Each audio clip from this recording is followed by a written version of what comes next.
क्या आप भी ऐसा मानते हैं कि शिरडी के साईं बाबा ने समाधि लेकर इस संसार को छोड़ दिया और उनकी मूर्ति या तस्वीर सिर्फ कागज और पत्थर मात्र ही है? यदि हाँ, तो यह कहानी बिल्कुल आपके लिए ही है। इसे सुनकर आपकी राय बदल जाएगी, क्योंकि बाबा ने स्वयं कहा है कि छोड़ शरीर चला जाऊंगा, भक्त हेतु दौड़ा आऊंगा। पर कैसे, जान जाएंगे, बस इस कथा को अंत तक सुने। ओम साई राम दोस्तों, साई कथाएं में आपका स्वागत है। आइए आज सुनते हैं बाबा की एक बेहद अद्भुत कथा। ये कथा है 1920 की और मैंने इसे साई लीला पत्रिका में पढ़ा है। और जिन्होंने अपना ये अनुभव लिखा है, उनके एक भक्त का अनुभव है ये। उनका नाम है इंदिरा बाई। इंदिरा बाई लिखती है कि वे महाराष्ट्र के रत्नागिरी की रहने वाली हैं और उनके एक बुआ थी जो कि ठाणे में उनके फूफा जी का नौकरी था और वो अपने परिवार के साथ, यानी इनकी बुआ ठाणे में रह रही थी। और चूँकि इंदिराबाई को अपनी बुआ से काफ़ी लगाव था, तो ये हमेशा अपने बुआ के घर जाया करती थी। और इनके बुआ के परिवार के लोग साईं बाबा के भक्त थे। और ये जबकि बात है तब अभी बाबा समाधि नहीं लिए थे। बाबा शरीर रूप में शिरडी के द्वारका माई में मौजूद थे। और उस वक्त से ये इंदिरा जी अपनी बुआ के घर जाती और इनके बुआ के घर के लोग बाबा के भक्त थे, वो लोग शिरडी जाया करते और उनके घर में बाबा की मतलब पूजा आराधना भी हुआ करती थी। कई बार इनकी बुआ ने, इंदिरा जी की बुआ ने उनसे कहा कि तुम भी मेरे साथ, मतलब हम लोगों के साथ शिरडी चलो।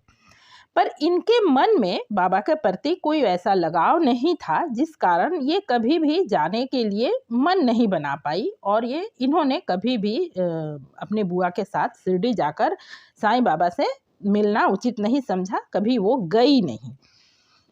इस तरह से 2-3 वर्ष बीता और 1918 का वर्ष आया और बाबा ने समाधि ले ली।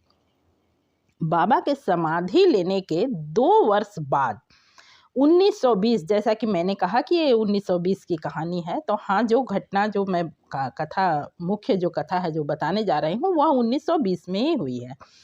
तो 1920 का साल था और इंदिरा जी अपने बुआ के घर पर ही थी कि उनके बुआ के परिवार के लोगों का अचानक शिरडी जाने का प्रोग्राम बनने लगा। इस बात पर उनकी बुआ ने कहा कि तुम भी हमारे साथ चलो।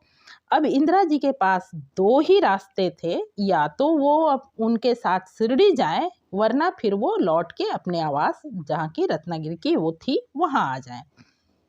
बाबा की ही प्रेरणा रही होगी, जो भी कहिए, पर उन्होंने शिरडी जाने का फैसला लिया और वो अपने बुआ के परिवार के साथ शिरडी पहुंची। शिरडी पहुंचकर जैसा उन्होंने लिखा है कि जब उन्होंने बाबा के समाधि के दर्शन लिए, उसके बाद बिल्कुल उनका मन विचलित हो उठा और उनके मन को विचलित कहिए या मन की शांति कहिए, मन की शांति कहना अधिक उचित होगा। प्रथमतः तो उनके मन को शांति मिली, उन्हें बहुत ही अच्छा अनुभव हुआ। और विचलित शब्द मैंने इसलिए कहा कि उसके बाद उनके मन में विचलन इसलिए होने लगा, उनके मन में तकलीफ इस बात का होने लगा कि मैंने समय गंवा दिया और मैं बाबा से मिल नहीं पाई अपने बिना किसी कारण के जिद के कारण, वरना मैं यदि बुआ की बात मानकर पहले आई होती तो मैं बाबा से मिल पाती। मुझे बाबा से सशरीर बाबा से मिलने का सौभाग्य प्राप्त नहीं हुआ। इस कारण उनका मन बहुत ही विचलित हो उठा। वहाँ से जो 1-2 दिन उनका रुकने का प्रोग्राम था, वहाँ से वो लोग लौटे और लौटने के बाद में ये इंदिरा जी अपने आवास पर रत्नागिरी जहाँ की वो थी वहाँ आ गई। पर यहाँ आने के बाद भी उनके मन को शांति नहीं मिली और उनके मन में बस उस बात की बेहद अफसोस और तड़प रही कि मैंने बाबा के दर्शन बाबा के शरीर में रहते क्यों नहीं किए।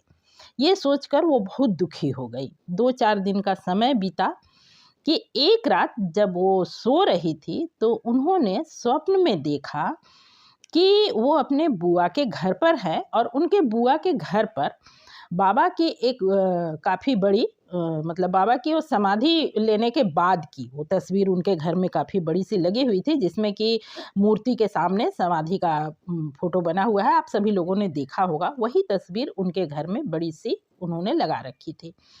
तो सपने में इंदिरा जी ने देखा कि बाबा की उस तस्वीर के सामने वो बुआ के घर पर हैं और उस तस्वीर के सामने वो बैठी हुई हैं, अकेली ही हैं उस कमरे में। तभी उन्होंने देखा कि बाबा समाधि से, सामने वो तस्वीर में जो समाधि थी, उस समाधि में से अचानक निकल कर के दीवार से ज़मीन पर उन्होंने पैर रखा और पैर रख के पहले वो इंदिरा जी की ओर देखकर मुस्कुराए और जैसा कि उन्होंने लिखा है कि वो जहाँ बैठी हुई थी उनके दाहिने तरफ दरवाज़ा था। बाबा उनके सामने से आकर उस दरवाजे से बाहर चले गए।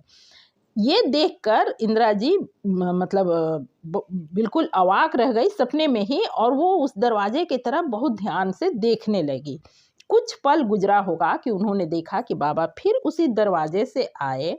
फिर उन्होंने इंदिरा जी को देखकर मुस्कुराया और जाकर तस्वीर में फिर से वो तस्वीर में जाकर तस्वीर से एकाकार हो गए, मैंने तस्वीर में समा गए।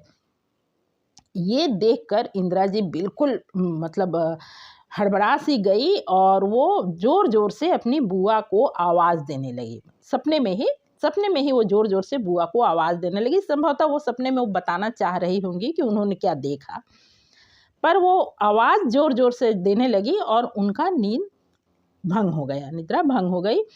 उसके बाद जब वो जागी तब उन्हें अपना पूरा सपना याद आने लगा और सब कुछ वो सोचने लगी कि हाँ, उन्होंने क्या देखा, क्यों देखा, और उन्हें अपना वो तकलीफ़ याद आने लगा कहिए या वो बातें याद आने लगी कि हाँ, वो नहीं जा पाई, वो नहीं मिल पाई बाबा से। ये सब सोचते-सोचते उन्हें बिल्कुल समझ आया कि बाबा उन्हें ये समझाने का प्रयास कर रहे हैं कि मैं कहीं गया नहीं हूँ, मैं आज भी अपने भक्तों के समीप ही हूँ और मेरी तस्वीर और मेरी मूर्ति सिर्फ कागज़ के टुकड़ा और पत्थर का टुकड़ा नहीं, उनमें मैं हूँ, मेरा अंश है। आप बस भक्तों की यही एक कार्य है कि वो बाबा पर विश्वास रख के और बाबा की तस्वीर और बाबा की मूर्ति की आराधना करें, बाबा पर भरोसा रखें। तो साईं आज भी कहीं गए नहीं हैं। उन्होंने कहा है कि ना मैं कहीं गया हूँ, ना मैं कहीं जाऊँगा। जो आया ही नहीं वो जाएगा क्या? वो तो पूरे ब्रह्मांड में हैं, थे और रहेंगे। तो आज के लिए बस इतना ही। मिलती हूँ फिर से किसी अगले वीडियो में। यदि आप ऐसी ही अच्छी सच्ची और जानकारीपूर्ण कहानी सुनने में इंटरेस्ट रखते हैं तो चैनल को ज़रूर सब्सक्राइब करें। मिलती हूँ फिर से किसी वीडियो में, तब तक के लिए ओम साई राम, नमस्कार।